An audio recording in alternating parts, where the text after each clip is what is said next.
Honda HR-V е една от колите, които имат, може би, най-много оригинални решения. Е една от най-обикновените коли в момента, както под предния капак, така и в карусерията. И за това си заслужава да се поговори. Карусерията, организацията на нещата в карусерията всъщност вече не е нова, тя беше позната и от предишното поколение.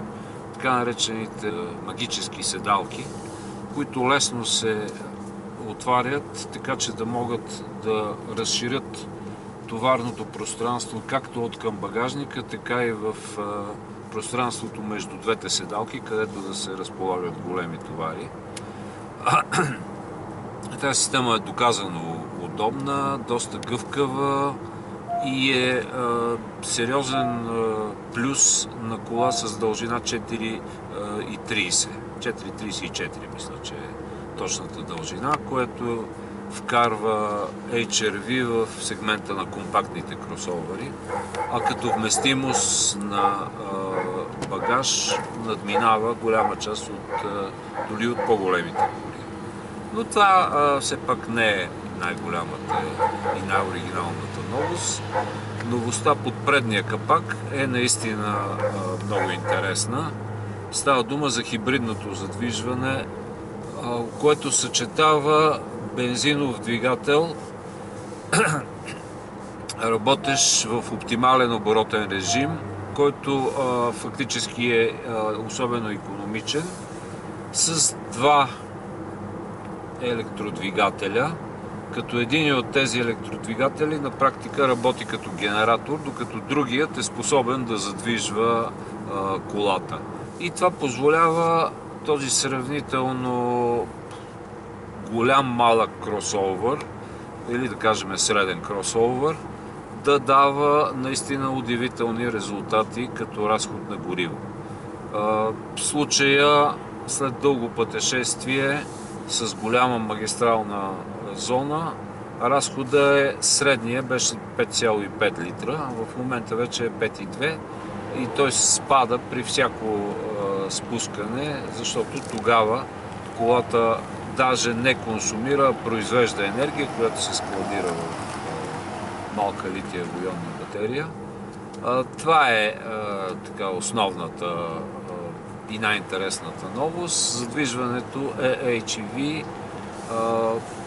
Реално не е абсолютна новост. От 4 години навлиза последователно в цялата моделна гама на Honda, Civic, ZR-V, CR-V и навсякъде се показва като изгодно от гледна точка на съчетание на динамика и разход на гориво. Тук бензиновият двигател е сравнително малък, 1,5 литров, и това го прави по-шумен при някои режими на движение. Това се чувства по време на пътя, при смяната на наклона, при изпреварвания, но в крайна сметка е нещо, с което се свиква, не е неприятно. По-скоро изненадващо е липсата на връзка между шумът към двигателя и динамиката на колата, защото двигателят не е твърдо свързан с задвижващия мост и промяната в неговия режим не се отразява не се чувства внезапно, не се отразява непосредствено на колелата. Доста интересен модел.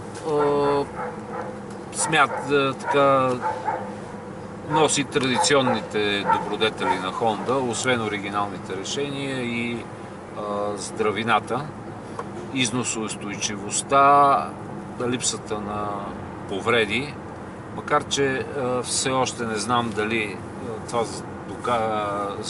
оригинално и сложно задвижване се е доказало като безкомпромисно надежните класически двигатели на Honda.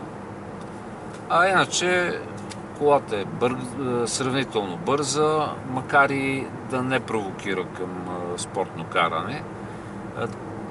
Това разминаване между шум и динамика също се отразява върху, ако щете, върху реакциите и поведението на шофьора.